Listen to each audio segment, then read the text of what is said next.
Welcome to our channel. Before we dive into today's true crime story, we'd like to share a brief disclaimer. This video is intended for informational and entertainment purposes only. The content may include graphic details and sensitive topics that some viewers may find disturbing. Viewer discretion is advised. The information presented is based on publicly available sources and is not meant to harm or defame anyone involved. Now, if you enjoy gripping stories like this and want to join our growing community of true crime enthusiasts, don't forget to hit the subscribe button and turn on notifications so you never miss a new upload. Your support helps us continue bringing you these fascinating stories. All right, let's get into today's case. At 15, Caroline Crouch was like many teenage girls, dreaming of romance and happily ever after endings. She couldn't have imagined that the man who would sweep her off her feet, quite literally, would be a charismatic 27-year-old helicopter pilot named Charalambos Anagnostopoulos, or Babis as he was known. He soared into her life in grand fashion, flying his helicopter over her school, turning her youthful fantasies into a seemingly magical reality. Their whirlwind romance led to a secret elopement and marriage, painting a picture of a modern fairy tale. But fairy tales don't always end in happiness, and this love story would unravel into a tragedy that would capture global headlines. In the early hours of Tuesday, May 11th, 2021, at precisely 4:30 a.m., Babis woke up to a nightmare. The couple was living in a rented two-story maisonette in Glika Nera, a suburban area on the outskirts of Athens, Greece. Before he could react, three hooded men burst into their bedroom. Armed and aggressive, they quickly overpowered him, tying him up and blindfolding him with duct tape.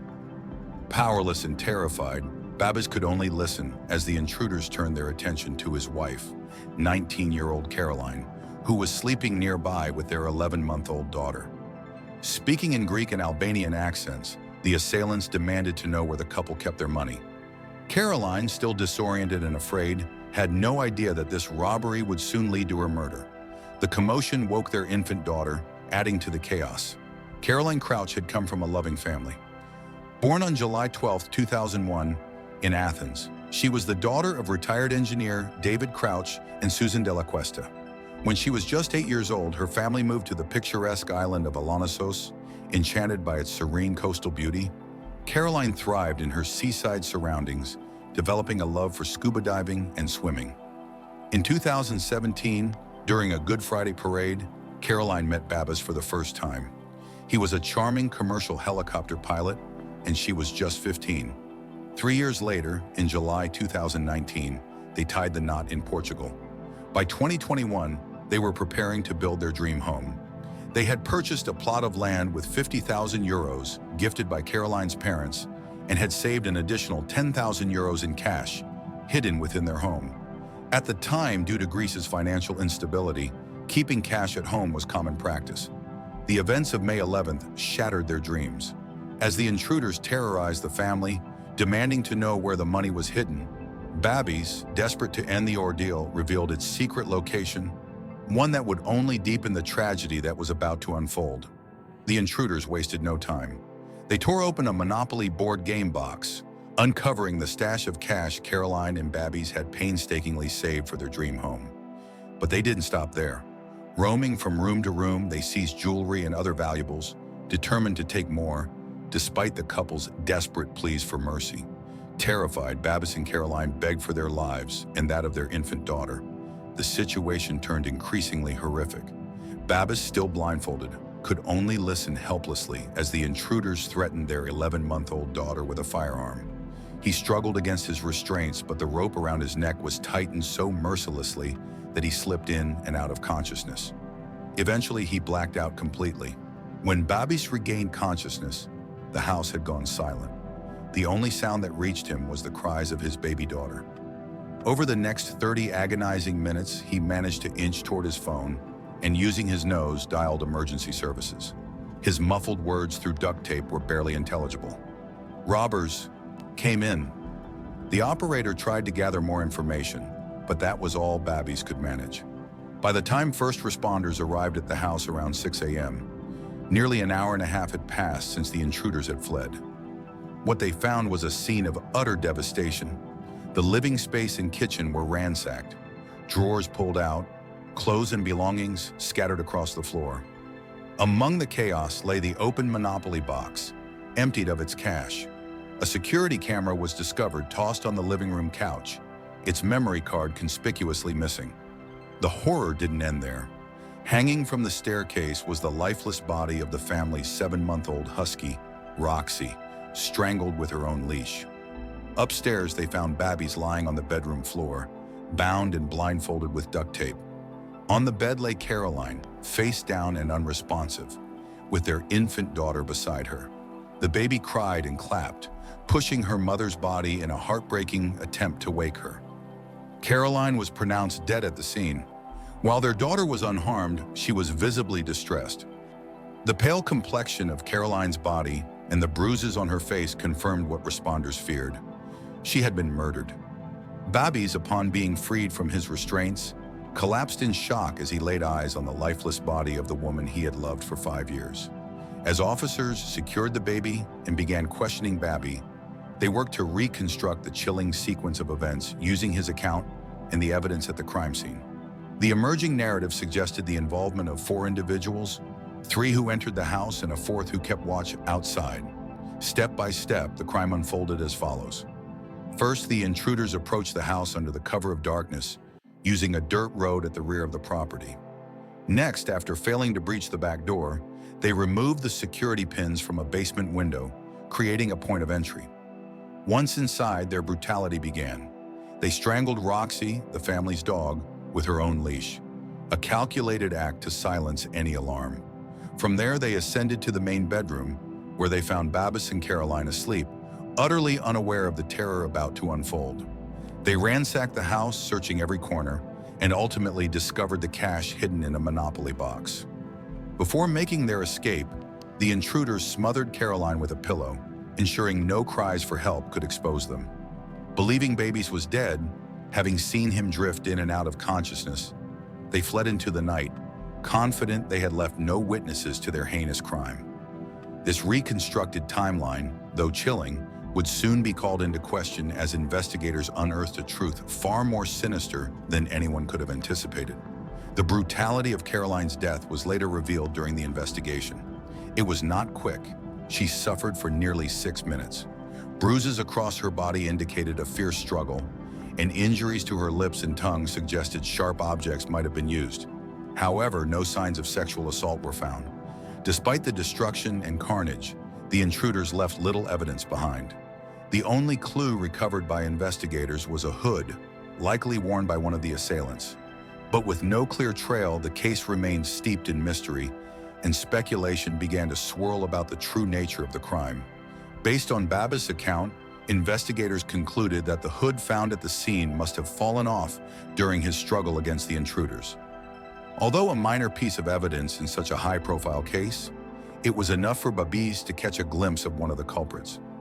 A composite sketch was created, depicting an overweight, tall, dark-skinned individual based on Babbies' description. Despite his disoriented state, Babbies also managed to identify 2 firearms used during the break-in, a black pistol and a silver Colt. The investigation revealed that the assailants escaped with 10,000 euros in cash and 20,000 euros worth of jewelry. Police concluded this was the work of professional criminals who had meticulously studied the family, waiting for the perfect moment to strike. A police spokesperson described the crime as brutal and violent, perpetrated by individuals displaying a lack of empathy and a strong antisocial personality. As more details emerged, speculation ran rampant. If robbery was the motive, why was murder necessary? Some theorized the intruders might have been high on drugs and lost control.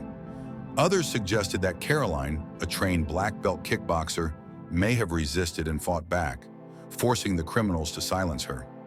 Another possibility was that Caroline had recognized the intruders, or that her screams were triggered when they threatened her infant daughter at gunpoint.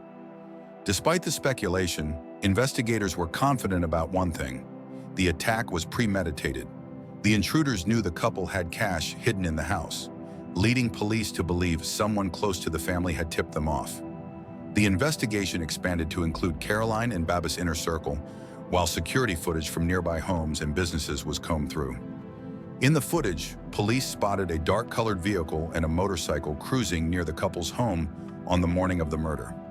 3 days later, Caroline Crouch was laid to rest on the Greek island of Alonissos, the place she had called home for most of her life. At the funeral, Babis paid an emotional tribute to his wife, expressing gratitude for the love they had shared. Caroline was the joy of life, he said, vowing to keep her memory alive through their daughter, who would grow up without her mother.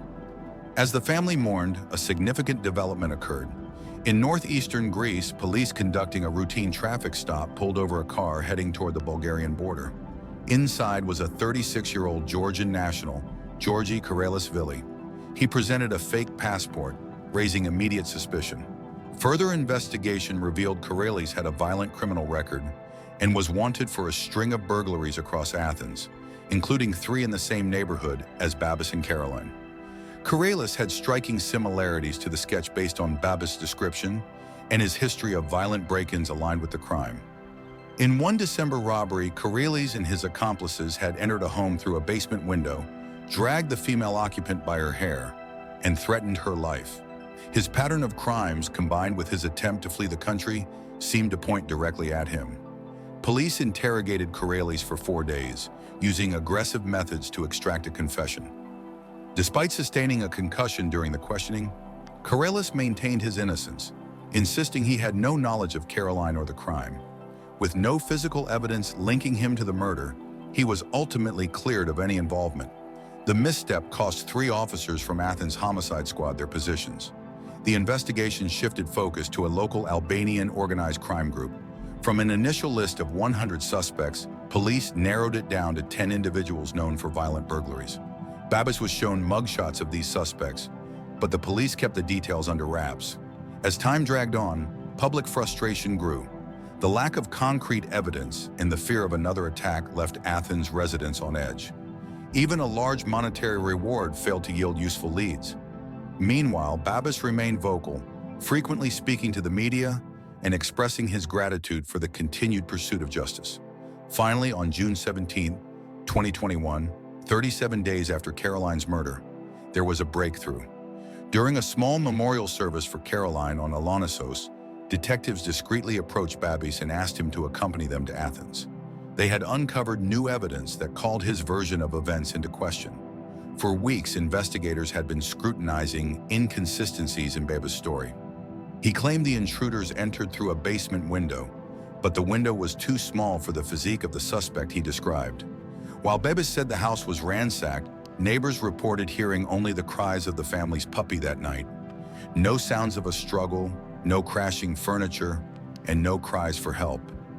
Even the removal of the security camera's memory card raised suspicion. Data revealed it had been taken out at 1:20 a.m., hours before the supposed break-in. The pieces of the puzzle weren't adding up, and what detectives uncovered next would turn the entire case on its head. Crucial evidence began to emerge, shedding light on the horrifying truth.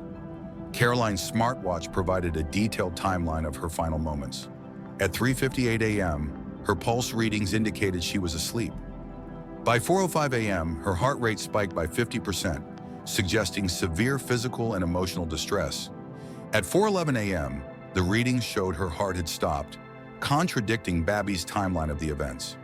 Meanwhile, data from Babis' fitness app revealed he had been moving during the time he claimed to be tied up and incapacitated. Investigators also attempted to recreate Babis' claim of dialing emergency services while bound but found it implausible. More damning evidence surfaced. Caroline had tried to book a hotel room for herself and her daughter on the night of her murder.